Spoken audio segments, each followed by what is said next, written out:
Siempre que cuento que trabajé en la cárcel, me hacen varias preguntas, así que en este video voy a responder alguna de ellas. Para quienes no lo sepan, trabajé como psicóloga durante 8 años en una cárcel de hombres. Una pregunta que siempre me hace y se repite un montón es en qué condiciones entrevistaba a los internos. Siempre por las series, las películas, está esa idea, ese imaginario colectivo de que todos los internos están vestidos iguales, con uniformes y que se encuentran esposados. Bueno, en Argentina esto no pasa. Solo los internos que trabajan en Fagina, en el área de limpieza, están vestidos sí con un uniforme que es marrón. Pero el resto de los internos se viste como quiere.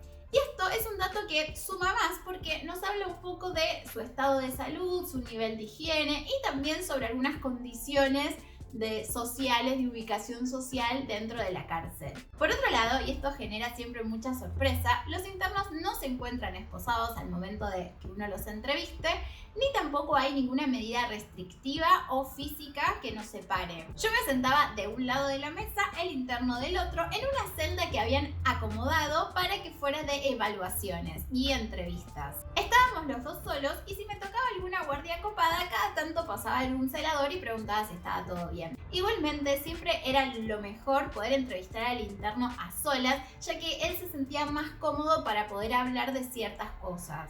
Igual, yo me llevaba muy bien con los celadores, entonces también confiaba en su criterio, porque ellos eran los que más lo conocían a todos los internos, ya que convivían prácticamente todo el tiempo. Porque incluso desarrollan como un oído especial que al mínimo ruido extraño o algo que no es de lo común lo notan al toque. Una vez me pasó que estaba en la celaduría y el módulo entero se puso en silencio.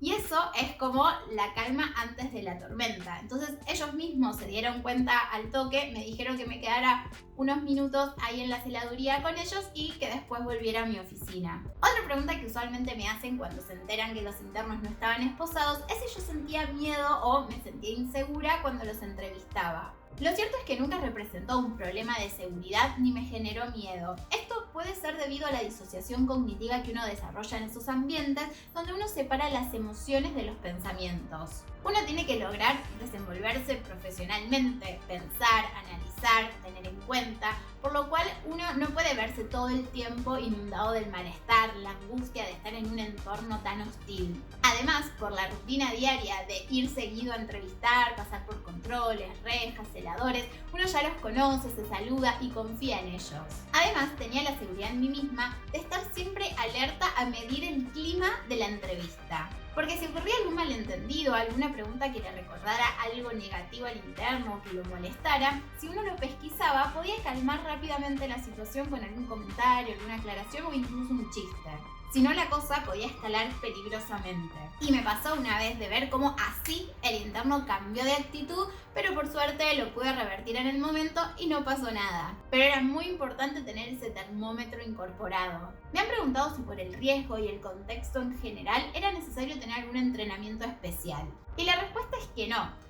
En el ingreso a uno le daban ciertas como indicaciones, técnicas, un breve curso, pero la realidad es que uno va como profesional a ejercer su profesión. O sea, para seguridad están los que están encargados de la seguridad. Por lo que sí, solo requerís de tus conocimientos profesionales. Aunque yo sí tengo entrenamiento por un interés mío personal mucho antes de haber ingresado al servicio penitenciario, en donde tengo algunos conocimientos de tiro instintivo por haber hecho CAPAP, que son técnicas de defensa del ejército israelí, donde llegué a ser instructora internacional nivel 1 y después también por haber practicado muchísimos años taekwondo y haber llegado a ser cinturón negro primer dan. Me da mucha vergüenza decir esto, siento que es como mostrar, no sé. Así que sé de defensa personal, pero también sé que la realidad es muy distinta al contexto de práctica, pero por suerte nunca tuve que aplicar mis conocimientos ni en la cárcel ni en la vida real y espero que siga así.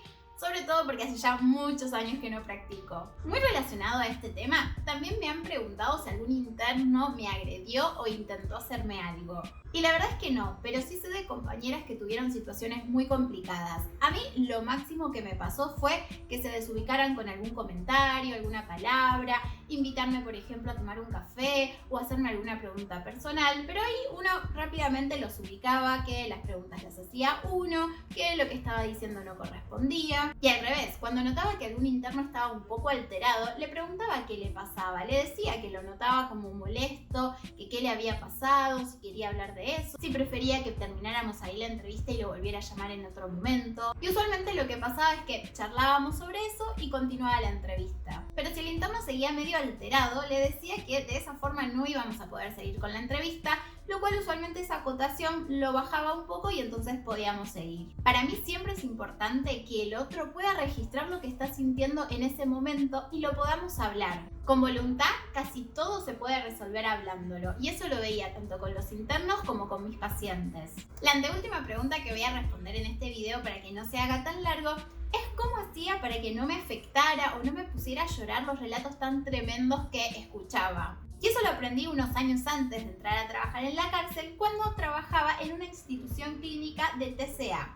No digo la palabra porque a YouTube se le ponen los pelos de punta con esos temas. Pero trabajando ahí es que comencé a escuchar un montón de relatos tremendos sobre...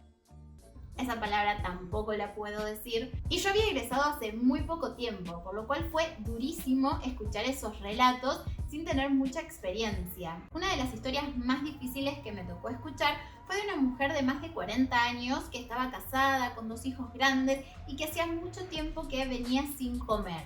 Ella me relató una historia de que vivió dentro de su grupo familiar, porque lamentablemente los perpetradores siempre están dentro, o usualmente son dentro del grupo familiar, un tío, un padre, un abuelo. Y recuerdo que en esos momentos mis ojos se llenaron de lágrimas y yo estaba como, ay no puedo llorar, tipo, y era como invadida con la angustia del relato tremendo que me estaba contando, y yo pensando como, no puedo como ayudarla, no puedo, o sea, y como para no llorar estaba como más concentrada en tratar de no llorar que en, alojar ese discurso, lo que me estaba contando, y poder hacer alguna interpretación que le sirviera o algún comentario, o a veces simplemente no decir nada, ¿no? Pero no estar invadida de angustia con los ojos así a punto de llorar. Así que en ese momento hice como pude para contenerme, pero dije, no, tengo que encontrar la forma, la solución de que esto no me vuelva a pasar. Justo en ese tiempo yo estaba leyendo uno de los primeros libros de un psicólogo argentino que se llama Gabriel Rolón,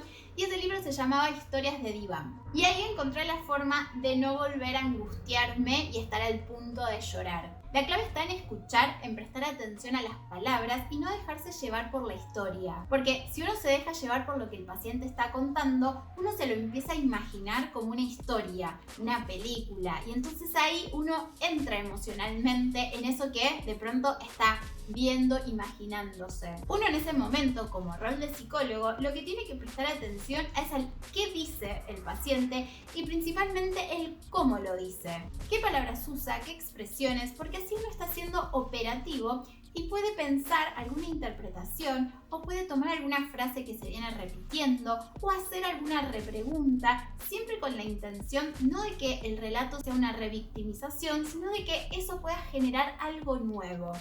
¿Qué palabras usa? ¿Qué expresiones? Porque si uno está siendo operativo, está pudiendo trabajar con lo que el paciente le trae.